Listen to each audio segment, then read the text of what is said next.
let's showcase it. Let's spread the word, because teachers, they are pursuing perfection. It's natural. It's what we do. However, they are doing some really good things, and we're not in the same place, that we were in August. And so with that growth, just bringing to their attention that we recognize it, but also just how significant it is that, we give them an opportunity to share and, collaborate with their peers, create that space. That's sacred, so just as we are reaching out and making sure that our students are supported, we're supporting parents on this end, but that our teachers are supported as well, because they need that, more than ever. If I had to, I know we kind of talked about some other things, if I had to, my desire, of course, I know a need is to, increase that planning time so that they can actually get in to plan for so many different models.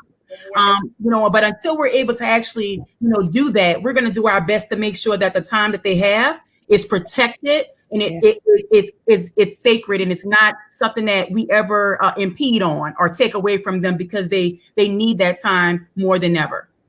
Yeah, I want to add on to what my sis just said.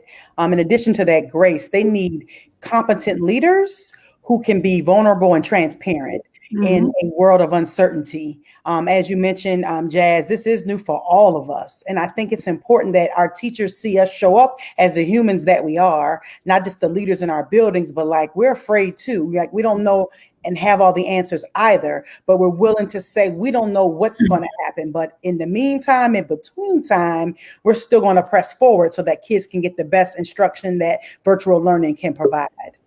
Yeah, and just to kind of piggyback off of what I've heard from both of you, I believe in the power of people, and I believe in the power of collaboration. So really just giving teachers, as you both said, the opportunity to collaborate, to work in the same space around the same work. What's working? What have you done? A lot of times whenever we hear things and get things from the outside and from vendors, it's different than if you're talking to the person 2 doors down who's really tried this and this has really worked. And this is something that my kids enjoyed. This was something that promoted engagement, so this is something that I'll try, in my classroom. Something else that I always say to my teachers, in addition to that, I know I heard valued, I heard appreciated, it's just, I thank them for coming back every day. So, when you're getting these emails talking about positive cases of COVID in the building, parents are getting these robocalls, just teachers are frustrated because kids are not turning in work. You feel like you're doing all of this for nothing, I just kind of let, we always refocus. Like today, I had to refocus 2 teachers who teach the same kid away from, all right, so this is what's going on with him right now. We need to figure out what to do with him. But right now, I need you to refocus and think about what about everybody else in the classroom who needs you too. So if you're so wound up about this, it's no way that you're going to be able to, effectively give everybody else what they need. So, and that kind of led me into listening. So I just let them talk. Just let them come in, let them talk.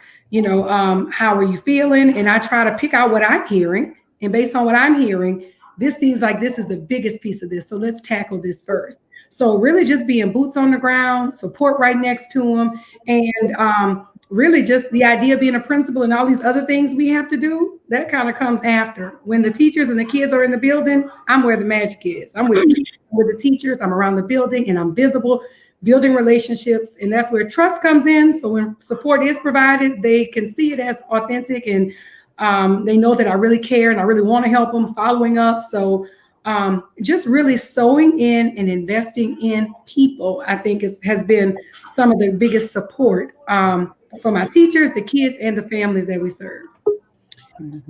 One of the things that I can remember, probably of all 3 of you, I probably worked the most closely with Christal. And one of the things that I remember is Christal saying, sometimes people just need to be heard. Valued. Sometimes you just have to listen. And I'm a problem solver, and in leadership, a lot of times we put out fires. That's what we do. We put out multiple fires sometimes at one time throughout the day. And sometimes that just looks like listening. And so I'm so grateful to hear, leaders who are in positions to want to fix everything very quickly, who are just saying, let me just give you some grace. Let me give you a minute to be heard. And let me remind you that I am scared too. And I'm figuring this out too. And I think all these things are important for creating an environment where teachers can continue to do what they're, because I will put my neck on the chopping block and say, it's too hard to teach for anybody to get up and come and do it every day and not want to be successful. Nobody gets up and does this job every day and doesn't care if everybody wants to be successful. Everybody wants to see their kids win. And so that you're creating space for teachers to do that is important. So having said that, what does it look like to be effective right now? What are effective teachers doing? Because I think, the game has changed. The foundation, everything has shifted. And I think in a lot of places, I'm with teachers all the time, right? From all over the place. And I think a lot of times what's frustrating teachers is the fact that we're being asked to do something that's very different, but the standard hasn't changed and the expectation hasn't changed. And so it kind of leans into Jonika's comment about grace. But what does it look like if a teacher is effective? How are you tracking efficacy? How are you tracking it with your students? Yeah. What does it look like? And how are you supporting it? So if somebody should be missing the mark, if that's even possible right now, if you're showing up every day, it's hard to miss the mark right now. But if somebody is, less effective than they could be, is a better way to put it. How are you supporting them? What's your bar and what does it look like to come in and support them? Yeah, I'll jump in here, Jazz. I'll say this, and I know my other sister friends could agree with this. Good teaching is good teaching is good teaching, whether it's virtual, whether it's in the building. One of the things I want to dispel the myth or the misnomer that the school is the building. No, the school is the people, and the building just adds to that aesthetic. And so when I think about good teaching, this teachers still have those same strong policies and procedures, your first 5 or your first 10 and your last 10, whether it's Zoom or not. Teachers are well planned and they're using all of the technology that they can get their hands on and manipulate it so that kids now have access. And so I think when we talk about being effective, you are well planned. You are planning for when technology goes bad. Just like if you're in the classroom, you plan if you have an emergency, what are kids supposed to do? And you also are like collecting data more now all along the way. So when I think about the platform that we use, and probably everyone's using similar platforms, Google Classrooms or Google Meet and Zoom, a lot of times now teachers are asking students to jot it in the chat.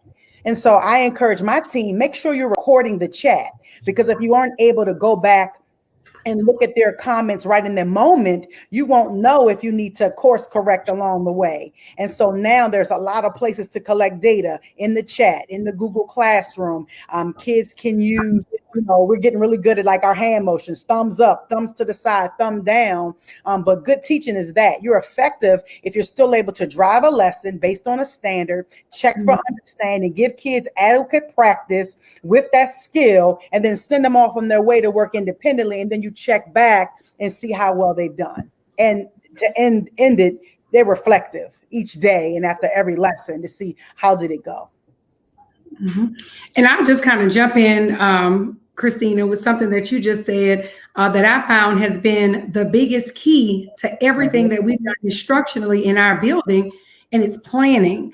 Yeah. So with the learners in the virtual space, with children that are face-to-face, just, whoever they are, wherever they are, just making sure that teachers have that time to collaborate and to plan, because where lessons have fallen short in many places, especially in the virtual space, has been when it hasn't been planned out. Correct.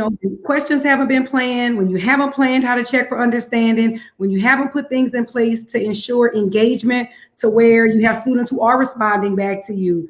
Whenever I think about our situation with many of our English language learners, having planned for them, what is it that, how will this lesson look for them?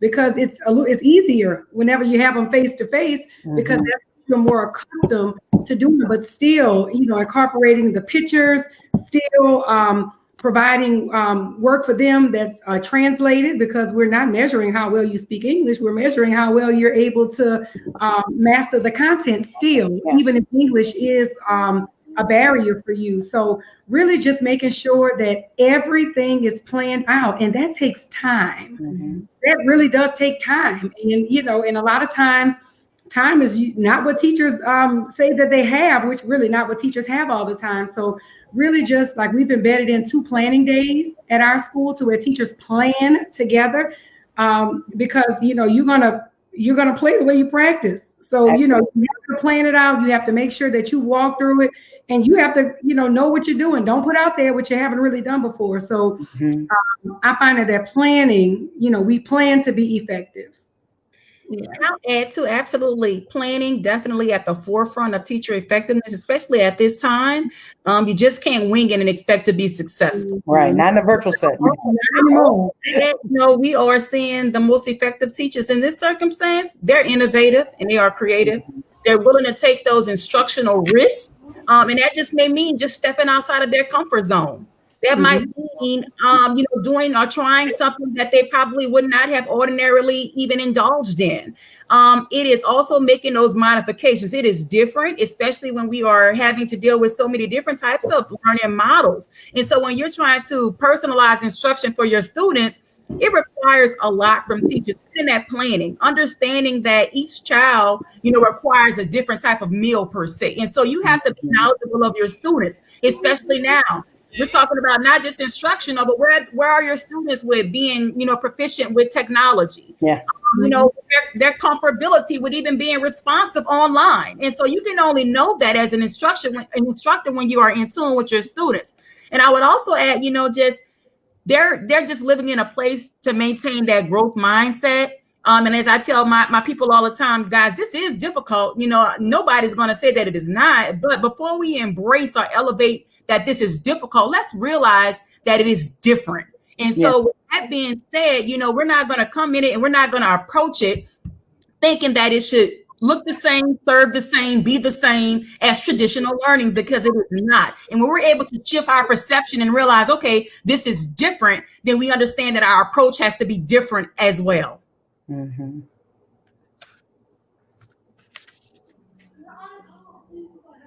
Yeah. I think you're muted, Jeff. You're muted.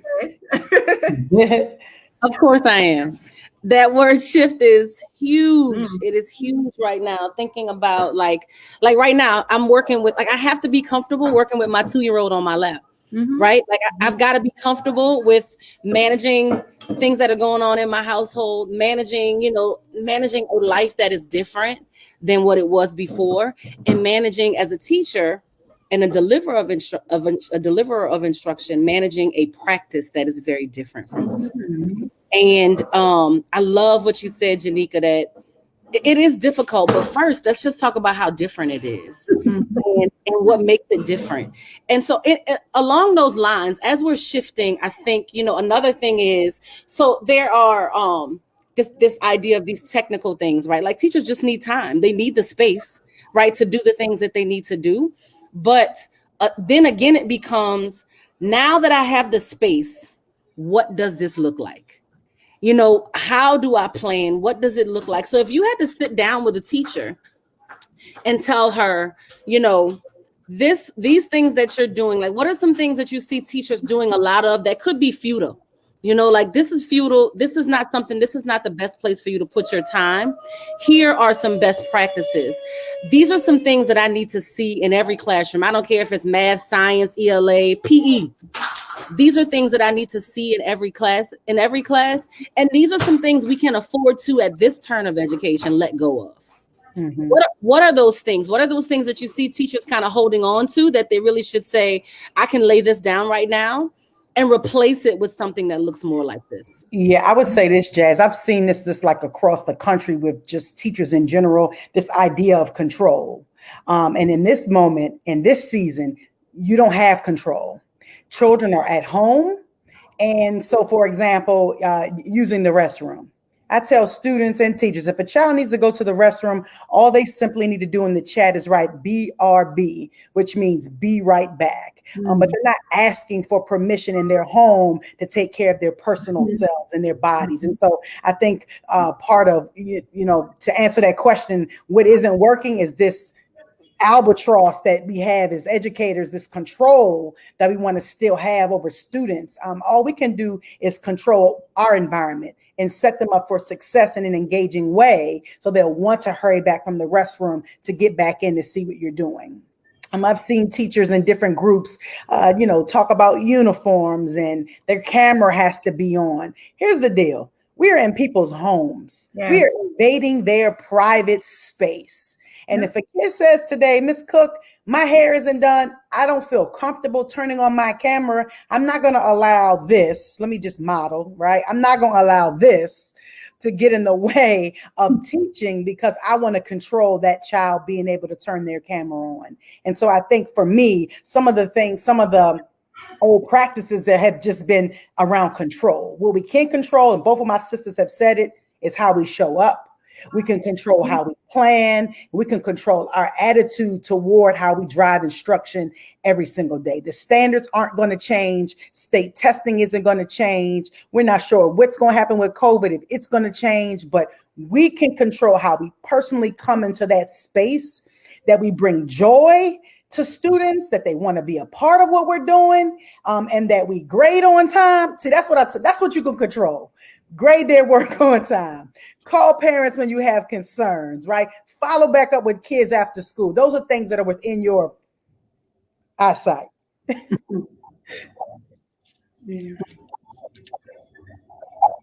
think you mean Jazzy Jazz. Okay.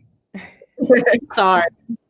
Can I just say that, I feel like in the name of control, a lot of times I tell, we throw things around a lot, like, everything works together for our good. And, everything happens for a reason. We throw those things around like that. But when you think about what was happening in education right before this change happened, this is what we were prepared. This is what we were prepping for. Mm-hmm. When people were talking about student-centered classrooms, right? Mm-hmm. Giving students the control, letting students struggle productively, creating independent learners. These are all like the buzzwords that we were hearing before the pandemic happened.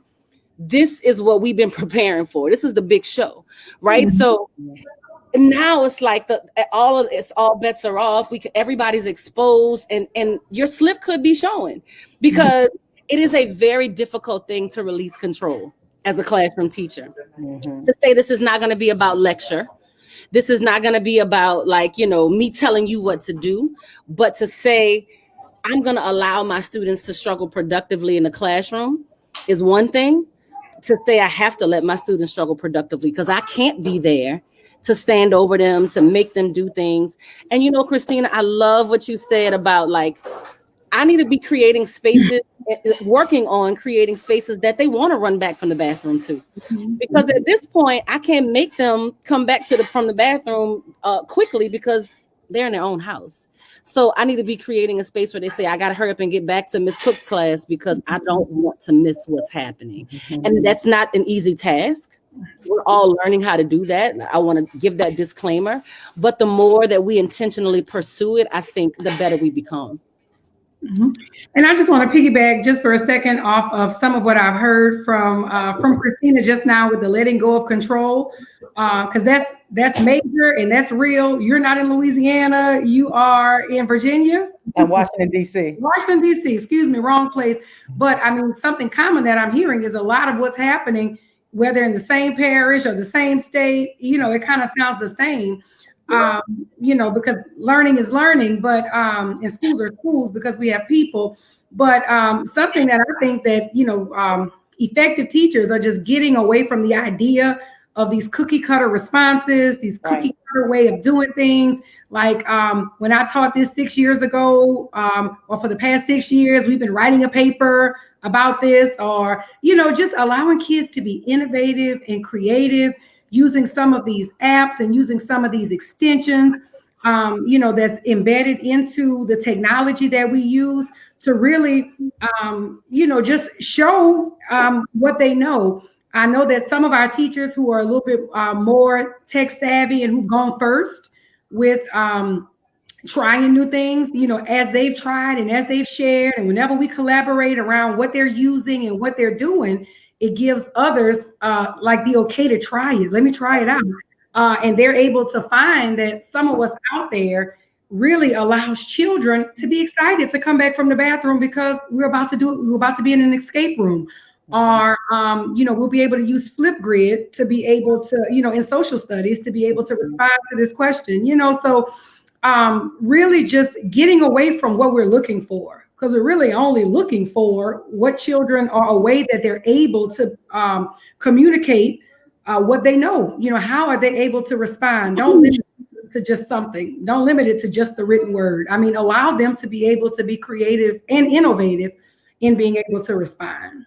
Mm-hmm. Definitely. And I think we kind of talked about that, early on, about just how, again, innovation and creativity, has to be at the forefront, especially when you are focusing on really being able to support your students. I know I'm at the middle school, and so we still have our struggles with our students, just being transparent.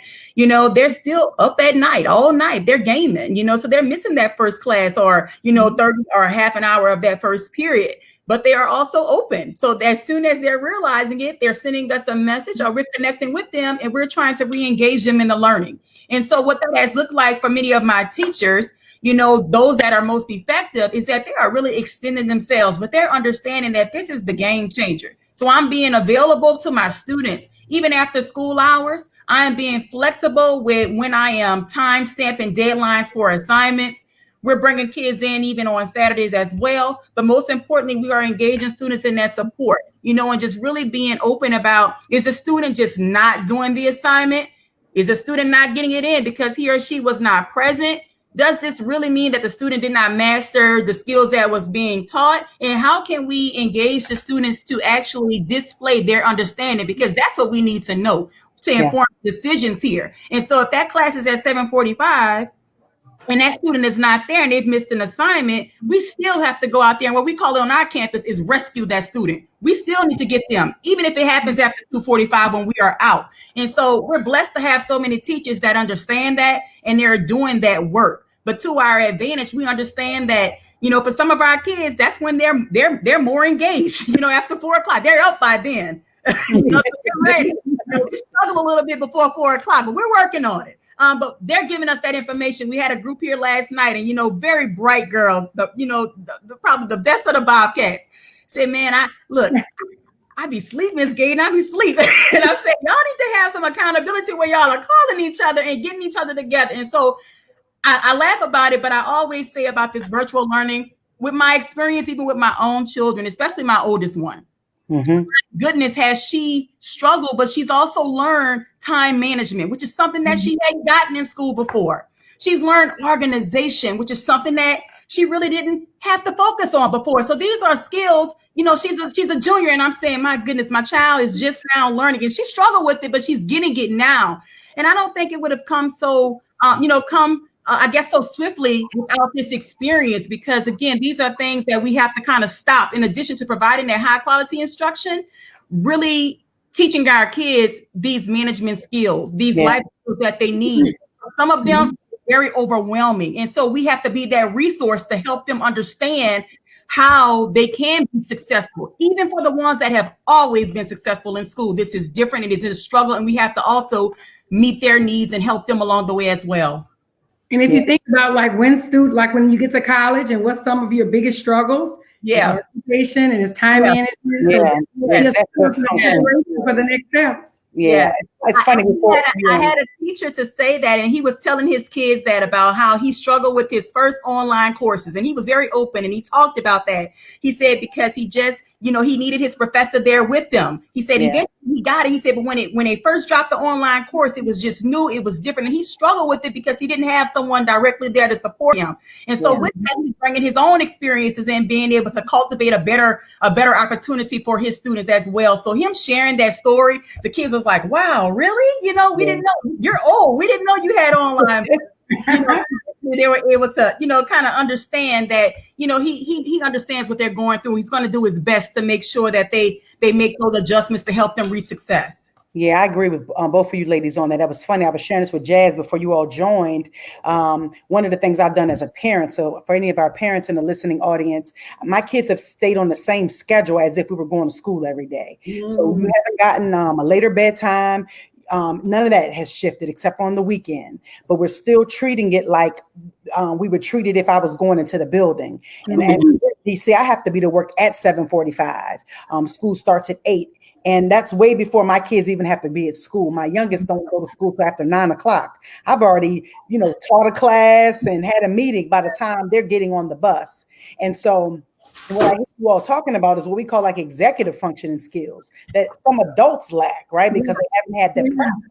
And so I tell my kids right at home, I'm like, if you don't write it down, it isn't going to happen. There's no one day on a calendar. You got to name it, stamp it, write it down so that you can go back and cross it off because you've got it accomplished. And so I think, again, Jasmin, to your point about like what effective teachers need, they need those type of skills, right? In the building, you could easily run to the copy machine, make copies and run back to your class and be ready to hand them out before class starts. But in a virtual setting, if you're not prepped and prepared, you are doomed for disaster and turmoil.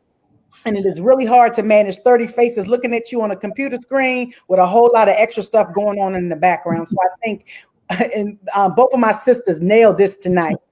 Teachers are now forced to teach. A lot of the management and behavior issues that we may deal with in a building are with you virtually. So now you are forced to drive your content. You are forced to find creative, innovative ways to differentiate instruction for everybody, not just the ones you like or the ones in the middle. You need to take care of everybody in your room. Because I'm sitting here thinking about two sets of babies as we have this conversation. Our lowest level students or our lowest performers, and then our highest level performers. Where do they get in and fit in this mix? Our highest level students, and I'm sharing this with you all from experience. My middle child is gifted and talented, but I noticed in her Zoom classroom, she's becoming like the Zoom helper. She's becoming the chat moderator. I said, oh no, C. Oh, no, you will not on my watch. And so I had to have that conversation with her teacher, like, hey, what else does she need in your professional opinion? I know what my kid needs, but I asked the teacher, give her an opportunity before I let her know I'm a teacher. What do you think my child needs? But kids fall into those gaps. And then our lowest level babies, our kids that need special education services are not always getting everything they need. And so those are the kids that I'm most worried about, and hope and pray that teachers are finding these creative and innovative ways to accommodate on both ends of the spectrum, because both ends are considered special education. I think what I like about what you're saying, and I think Ms. Denvo just posted, I'm going to share it again, but she was talking about a plan for continual improvement. And I think, the reason why these types of discussions are near and dear to my heart, and the reason why they are important, is because I think what's most important is that we are not having these same conversations this time next year. And I think, in leadership, we're always focused on growth and progress, right? Teachers are very like when you all have all been in the classroom, it's all about right now. I got to get you to learn this right now, figure out how to do this right now. And hopefully you're 180 days better when the year is over. But as a leader, your perspective shifts in a way that you are always focused on progress.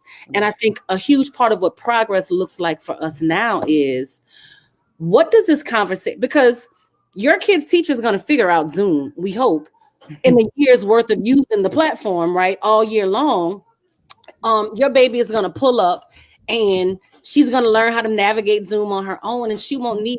So then what do you need next? Right. And creating instructional staff that are able to freely identify where their needs are and the places that they are, these pain points that are not impacting students in positive ways. And then how do we seek out support? Because it's not only have we created space for students to be independent learners, teachers have to be independently available and able to say, I'm struggling with this. Yeah.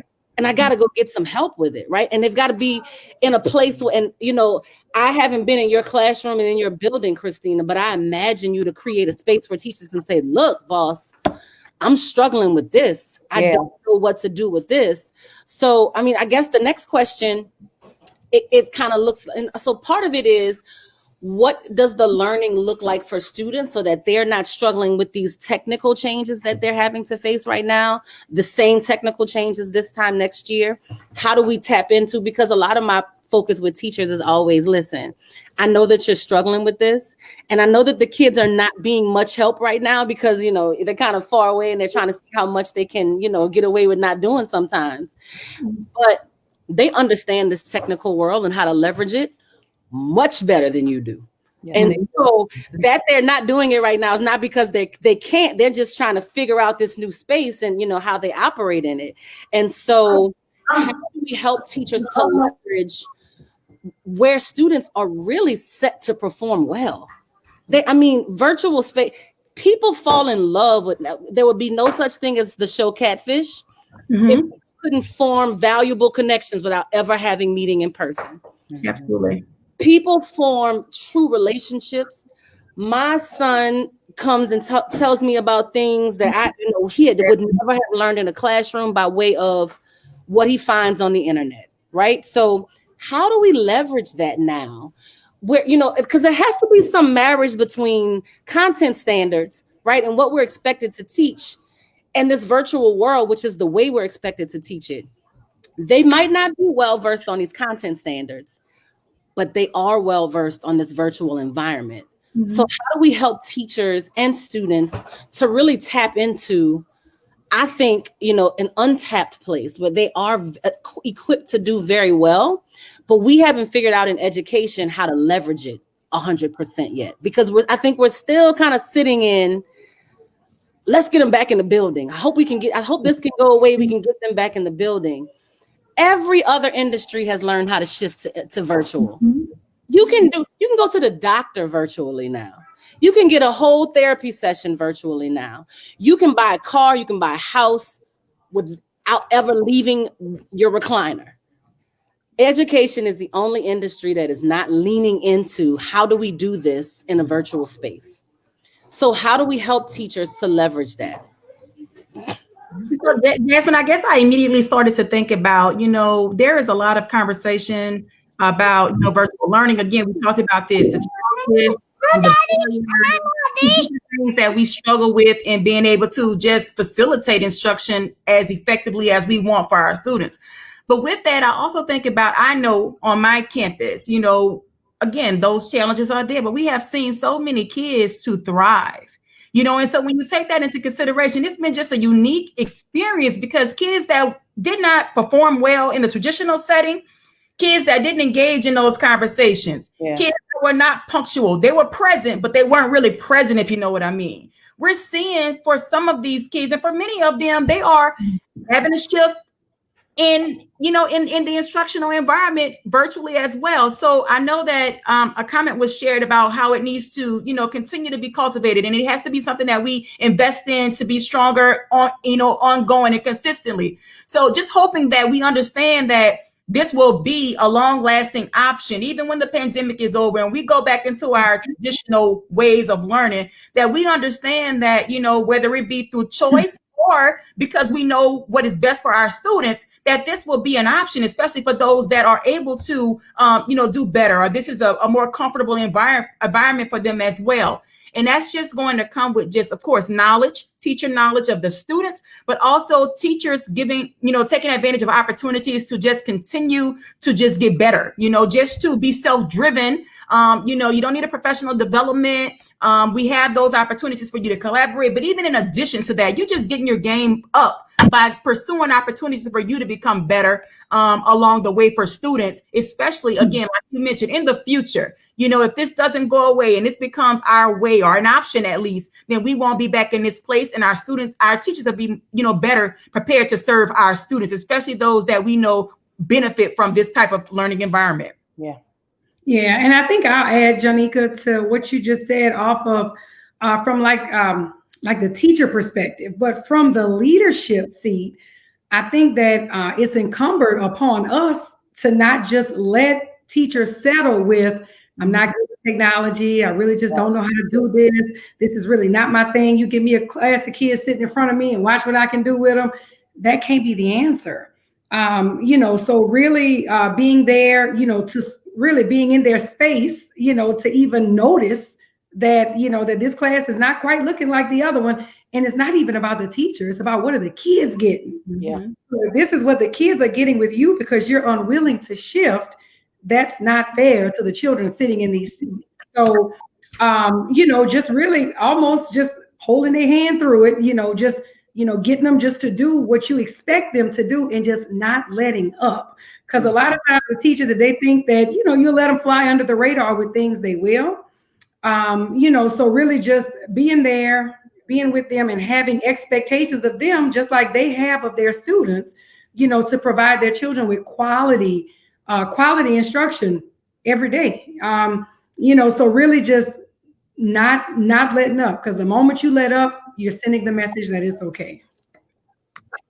Christina had mentioned before y'all came on, she and I were talking, and she was talking about the shift from being a classroom teacher, because she was such a present teacher, right? And so she shifted from her school building where it was comfortable. She shifted in the pandemic from like, I'm comfortable doing this in the classroom to now I'm shifting to leadership. I'm leading in a new building with brand new staff, and I have to do it from my house. I've got to figure out how to support you from my house. And one of the things that she said was, I would have never did it if I was waiting for it to be comfortable. If there was no pandemic, and I was waiting for it to be comfortable, to shift from, doing something that I love to do and that I was good at and that, came naturally to her, to now moving into like a new phase of, education, she would have never done it. And so I'm listening to you, Christal, saying it may never be comfortable to do something different. It may never be, like you said, Johnika, it is difficult because it's different. But what about doing it until it becomes familiar? And how difficult would it be if all of a sudden, it used to be difficult for you to walk, right? But you don't have a problem walking now because you do it every day. Right. And so I think that's a great point. It leans right into what you said about just taking advantage of an opportunity to become better. And sometimes it seems like it's very, very difficult, but sometimes becoming better is just about practice. It is. I was going to say, Jazz, 30 days, right? Stephen Covey talks about a habit, good or bad. And I think many teachers are feeling vulnerable about being vulnerable, right? Johnika said it at the start of the program, like we're the experts, we know everything. So for us to say we don't know something in the educational world, it shows weakness. And so, some of the feedback I've given, the teachers that I work with and coaches, give kids 30 days at this, right? We're quick to jump on every flavor of the month before we just see if the one flavor we had really was long lasting. And so I think as we're transitioning, learning technology, kids know how to do the technology. You said it, Jasmine, better than we do, but just giving something enough at bats that we can see whether or not it's working, because we really don't know if we don't do it with fidelity. We know online learning works. It's not a new concept in education. It's new to like general education, but there've been plenty of folks that got PhDs, degrees online, and it's been successful. So I think to everyone's point tonight, we just have to like move with the cheese. And if you haven't read the book, get it by Mr. Johnson. It'll change your life. Yeah, it will. The cheese has moved. You need to go with it, or you are going to be left behind like those little mice.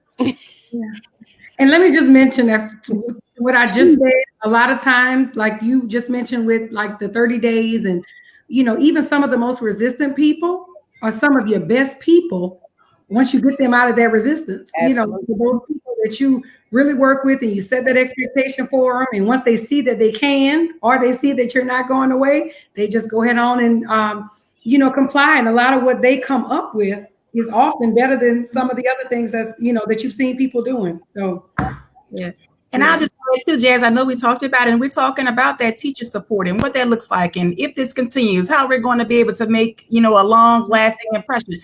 And then taking into consideration, while we're focusing on ongoing support for teachers, we also have to make sure that we concentrate on ongoing support for our students as well. They are stakeholders too. And so while we are having, we're making these decisions and planning out for the future, we are also elevating their voice, because ultimately they have so much to say. And I tell teachers all the time, if you really want to transform or flip your classroom, ask your students, what they think, poll or survey them. What can you do to make it more exciting or more engaging for them? They're going to give you an authentic response. You just got to be ready to handle what they're going to say, because it's going to be real. He's going to tell you the truth. The truth.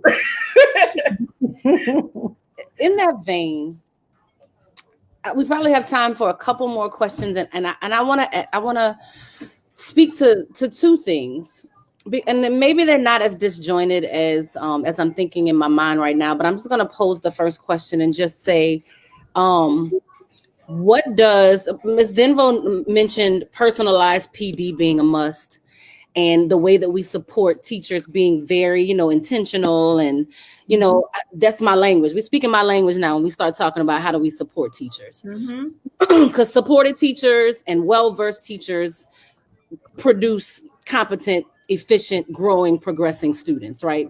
However we define that competency and efficiency, I'm all over the place with that. But I do know that students that are experiencing success and that feel successful and feel good about school are being taught by teachers who feel the same way. So what does it look like? What does that look like? And I imagine the landscape. I know where DC is. We know who lives in DC, right?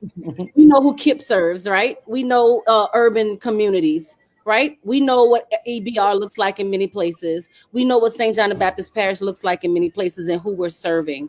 What does it look like to build community and honor culture?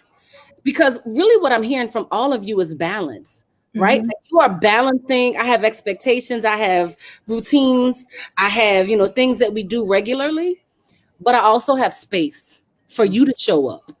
Yeah. You, every student, every culture, everything that you bring. And, many times Black and brown students are our most vulnerable populations. And when something shifts like this, it makes that population sometimes even more vulnerable. So how do you honor their culture and honor, what's familiar for them in your attempt to develop teachers who can meet the needs of those students? So I guess that's a weighted question. There's a lot going on there, but I do just kind of want to hear, because all of you build culture in your classrooms and in your school. You have the gift of getting people to rally around a vision and move in a direction of success. And I think that's like 80% of the battle, right? The content, we can teach content, we can help people with content, but how do we get people to honor differences, to value, everyone in the building and still have an expectation of excellence? I think, Jazz, it's how we show up every day. It's what we're thinking about. I always say, I can tell who your friends are by what comes out of your mouth. I can tell the books you're reading by what you say. Don't tell me you have Black friends, but I come to your home and, I can't see anything that speaks to that culture. So it's a lifestyle. It's not even, let's get ready to support this culture. It is our culture. I know one of the things we do at my schools, all of our curriculum, it's geared toward children of color. For the first time ever, I've ever seen a curriculum written so beautifully where kids are reading novels where it speaks to who they are. It's them in the pages. The work is around activism and civic duty and things like that. So I feel like when we talk about how do we support the culture, we are the culture. And even in hiring staff, if they're not speaking that language, and you'll know right away if they are or they aren't, then they can't be a part of that team, right? It's like when people use imitation mayonnaise to make potato salad, it may mix the same consistency, but the recipe isn't quite right. And so it's asking those questions about what people believe and calling out behaviors that don't support the mission. I'm sure both of these ladies down here would love to come visit your spaces. I'm sure people already know there's just certain things you may be thinking it, but you better not say it, right? Because you can't be in this space with kids if you feel a certain kind of way about their families or the kids that we serve. To me, it's just kids. I don't care what neighborhood they come from. Kids are kids are kids. And so I think part of building the culture is like checking ourselves. What are some of our biases around our students or the community, or, how we see ourselves is going to be reflective on what we project on the other people. So I'm continuing to do this self-work every day. I'm challenging myself to read the tough books, to listen to the audio that's going to push me to just think outside of the box and think differently as I'm leading the team. And I'll add to it, Jazz, I am a proponent of, look, you have to plan for your school's culture, just as much as you plan for what transpires with curriculum and instruction. I think that the two have been focused on in isolation for too long. And so one doesn't, one is not superior to the other. Okay. And so that they go hand in hand. And so with that being said, it's been very different in how we approach, focusing on positive culture here at East St. John Prep, where I am. However, it is something that we have not abandoned, because we understand that much of our success is because of the investment that we've made into the unique culture that we have here. One, just very simply, we're going to celebrate success. And for some of our students, that looks like they have never been celebrated before. But whatever we can celebrate, we want them to know we're so invested in you. We are noticing what you're doing. And because of that, we're going to celebrate you. We had an activity just on today, for a group of kids that were able to come by and do a drive-through event. But whatever it is, and just making sure that it's coming from the top and it's trickling down into the classrooms as well, because it is important. Teachers as well, making sure they understand. Again, I know I've mentioned this before, you've got to elevate the voice of the student, and you have to make sure, especially I know that Christina mentioned just about literature, the text that they are exploring. If they're not able to identify, it's not appealing, they don't see themselves and they cannot relate. You have the autonomy, and I'm encouraging you to help those students to make the connection, but also to make sure that you are giving some literature. Well, guess what? It is something that they're going to be proud of, and they're going to be able to relate to, but something that they're going to be able to actually see themselves in as well. And so with that being said, just having conversations with those students, making sure that you are truly vested in them, not just for the present, but in their future. They have to believe that and know that it's authentic. And when we talk about culture, I think, focusing on academic culture, is one thing, but just being able to build an experience for our students, as you mentioned, Jazz, we want our kids running to the school, not running from it. And that takes a lot of work. For some, the attraction is not going to be that classroom initially. So that means that as leaders, we have to plan, and we have to make this an experience where at least we know they want to get into the building, and then we're going to work on them along the way. Yeah. And I definitely agree with, everything that I've heard. It sounds a lot like what I do in my building. But I walked into a very different situation 3 years ago when I walked into the doors of my school. And when I walked in, it was very different from where I was coming from. And I'm seeing children who, who really can't communicate because of the language. I'm seeing kids, just who are struggle from, just having a real high mobility rate. Them moving around all the time based on when, apartments had move-in specials, it was just very different. And there was a sense of culture in the building, but, it was starting to kind of, lose after going through a couple of hands in leadership. But if I had to think on one thing on really impacting culture, especially with my children who were very limited in English, was just the amount of time, energy, and effort that we put into inclusion for everybody. Because whenever we think about, our little brown children who don't speak English, a lot of times teachers don't know what to do with them. Therefore, they don't do anything. You are there, and they just think that as long as you're immersed in the language, eventually, you'll learn. But, that's not the way that should go. So, we've put a lot of things in place. A lot of the people that we've hired have been bilingual. We have someone now in the office who can speak Spanish. As our parents are coming in, to be able to communicate with them. Whenever we think about parent conferences, open house, we make all that accessible to them. Some of the money that we've, that we receive through, state and federal funds, just making sure that we are equipped to provide them, with what they need, or with what parents need to be able to help their children. It has just been a lot of work around labeling things in the building in both English and Spanish, just being able to, highlight, whenever we look at, we have Black History Month during February, but we also celebrate Hispanic History Month, because about 93% of my population is Black and brown kids, and they're about almost equal with the percentage that represents in the building. And really, what we know is that love is a universal language. A child can see a smile. A child can feel when you don't want them there, when they don't feel comfortable. they feel whenever you're feeling, when you're feeling them, when you really do want to reach out and when you really do want to help. And a lot of times, teachers come from middle class backgrounds, where we have a lot of just our basic needs are met on a regular, but even with dealing with people who don't, how do you empathize with people? How do you help and support without making people feel like a charity case? How can you just listen to what their problem is and be able to help? Like with COVID, we found that in our real vulnerable populations, just that connectivity was the issue. I mean, nobody had internet, so how can you expect to instruct virtually if kids are not able to get on?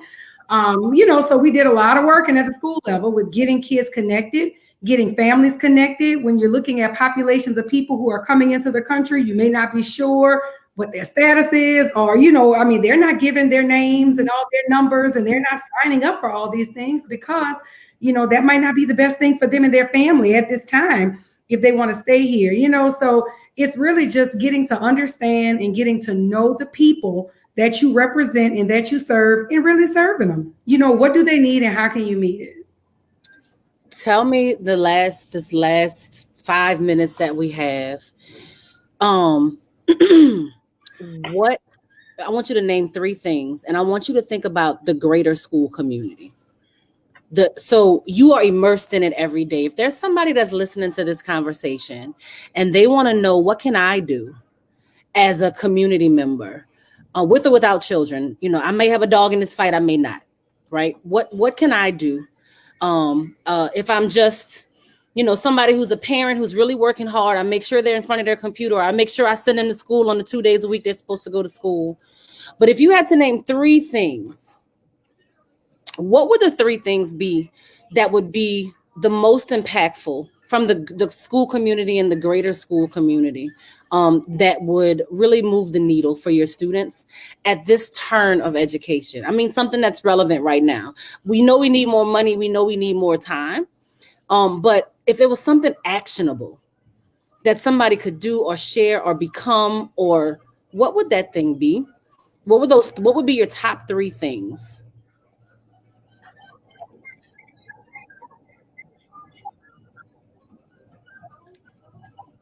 That's weighted too. It's a big question. Mm-hmm. And if you just want to name one, you can name one, because we got 3 people, so we can all name one and we'll have a top 3. Mm-hmm.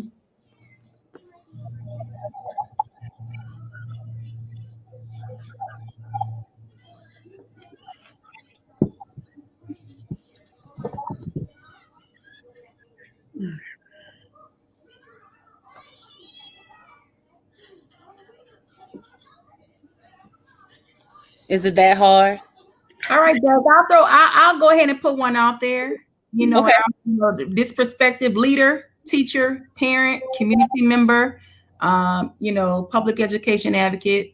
I really think that in this time, it is so critical. And I know it may sound cliche. We have to take ownership of, resurrect the concept of it still takes a village. For our kids. I mean, and it even starts as small as just checking with, just your family, the students that are in school and going through this process and this experience. More hands on deck for students, making sure that we are working together to help close some of those gaps that we know very well may even be widened during this time period. I mean, but just focusing on it, and we've seen it, even in this time, working and rallying around our kids who need it the most. It may take efforts outside of the homes, and it will, and even outside of the schools, and just collaborating on what that could look like, to really foster community-based education, to service and support our students, especially, during this time when so many of them are virtual and outside of school, and even looking ahead to when we're able to come back together. We're going to need it even more then, because we're going to be addressing unfinished learning and really focusing on getting them acclimated to what it means to be back in a traditional setting. And so it's going to take more than the personnel that is in the schools, and it's going to take more than the parents and the family members that are at home, but working really, being actionable and bringing everybody together so that we can make it happen for our students is a need that I know definitely would be beneficial to everyone. I'm gonna add on to Jonika's, and I think this fits perfectly. Taking the village, but I'm looking to monitor the mental health, not just for students, but for adults as well. We have to relearn what we thought we knew. And so before I can think of anything else, the only thing that comes to mind, that's why I was struggling with this, Jasmin, was thinking about how we're showing up. And if I'm not okay because of all the things I have to balance, I can't show up for children in a big way. And it's not because I don't want to, and it's not because my heart isn't there, but if I'm not good, if my self-care is not intact, there's no way I can lead and manage another group. The first thing that came to my mind was when we used to fly on airplanes, y'all, and they say, secure your face mask first before you help someone else. So I'm definitely feeling the community can rally around us by helping us to monitor, look for signs of mental health. And one of the first things that came to my mind was just the idea of getting to a place where you can be comfortable being uncomfortable. Just where we are right now is very uncomfortable, not only in schools, but just in the world around us. And that it's okay to feel that uncomfort. It doesn't feel good, but ultimately, if we begin, that's really growth, and that's really pushing. And I don't mean growth just in academics. I mean just growth, all around, from the parent perspective, from the perspective of inside of the school as an educator, and just from a citizen living in, the world that we live in, it's okay to feel this way. Because so often, whenever people feel uncomfortable and whenever we feel like, this is just not what I'm used to, this just doesn't feel right, that can be very heavy. But just knowing that the feeling that you're feeling is a natural feeling, you should be feeling this way right now. It's okay to feel this way right now. But, you have the village to have your back. People are monitoring mental health. So if it looks like you're going too far to the left or too far to the right, there's someone there, that may be able to help you.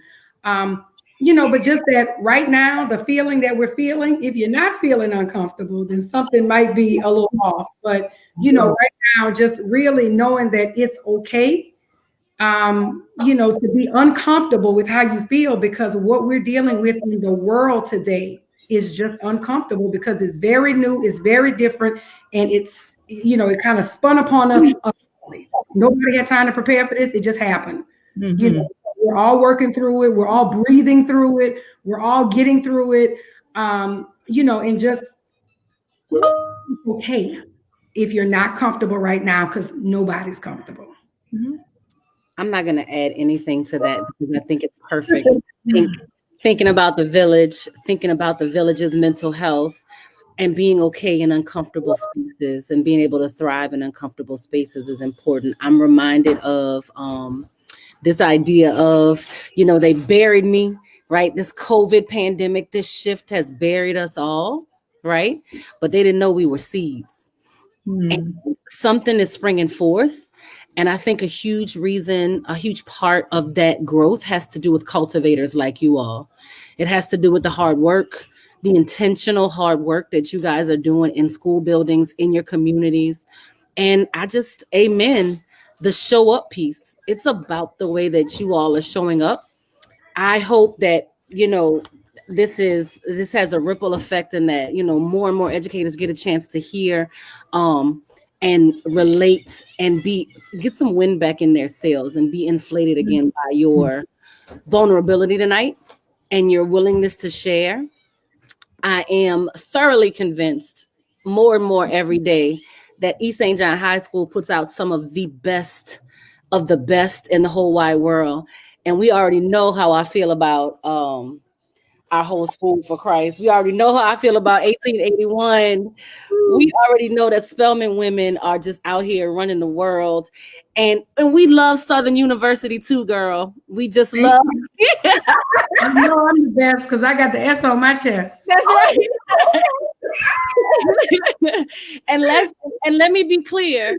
Christal Sylvain was an East St. John High School teacher. So you were in there in the is doing big things with the Wildcats as well. And so I kind of felt that energy through the East St. John piece. Thank y'all so much for what you have done today.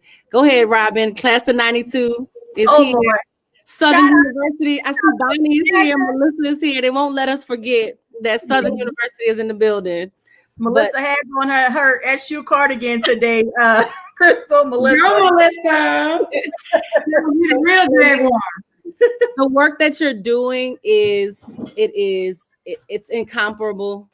It is truly a work of heart, and you have married expertise with passion in the best way. And I am so proud to know each one of you and so grateful that you took your time out to do this tonight.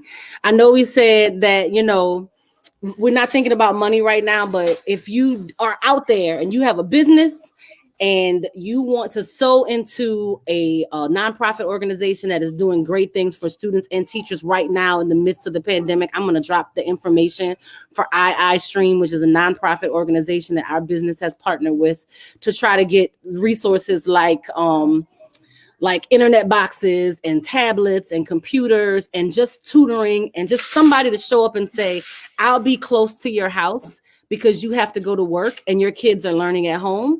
And they need some adult there. Just whatever it is that students have needed, iStream is showing up and becoming that for students. And so I'm very grateful to partner with them. I'm going to put their information at the bottom. Feel free. Look at Bonnie. Feel free to sow into that nonprofit organization. But, the biggest sow right now is just your commitment.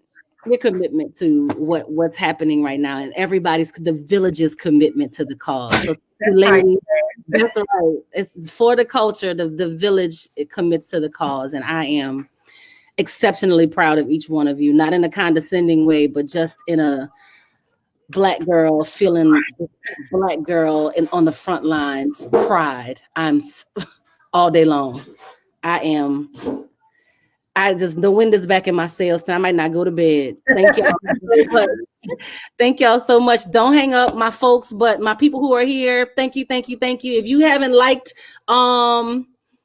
If you have not liked STEAM Powered Education or join the group STEAM Powered, join, go. We're going to have many more inside voices. We're going to have some voices from colleges, some professors that are in college and talking about the college landscape right now and what our students are walking into. We're going to have several different people showing up on Inside Voice. And so thank you so much for showing up. Thank you guys for being here. And y'all have a fantastic evening.